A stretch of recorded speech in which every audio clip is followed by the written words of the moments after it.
សួស្តីកូនទាំងអស់គ្នាជួបជាមួយលោកគ្រូទៀតហើយនៅមេរៀនទី37យើងទៅមណ្ឌលសុខភាពអំណានចូលច្រៀងចម្រៀងខាងក្រោមរួចឆ្លើយនឹងសំណួរឥឡូវកូនពិនិត្យមើលរូបភាពនេះគឺជារូបភាពនៅមណ្ឌលសុខភាពឬគេហៅថាមន្ទីរពេទ្យពេលដែលមានជំងឺគឺយើងទៅមន្ទីរពេទ្យបាទអញ្ចឹងដើម្បីកុំឲ្យខាតពេលយូរកូនទាំងអស់គ្នាមកអានអត្ថបទអំណានឬក៏ច្រៀងចម្រៀង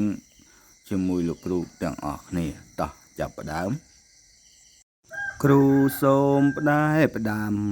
កូនត្រូវចងចាំឲ្យបានច្បាស់ថាទាំងការរស់នៅទាំងញ៉ាំអាហារត្រូវចេះរក្សាធ្វើអនាម័យត្រូវចេះរក្សាធ្វើអនាម័យកូនចៅប្រុសស្រីជំងឺសពថ្ងៃមានច្រើនកន្លងតាមមកយាយីដល់មនុស្សសត្វផងដើម្បីចំឡងរោគាដល់យើងដើម្បីចំឡងរោគាដល់យើងបើមានបញ្ហាចុកចាប់កាយាត្រូវឆាប់រូតរាំងទៅមណ្ឌលសុខភាពឲ្យបានរហ័ស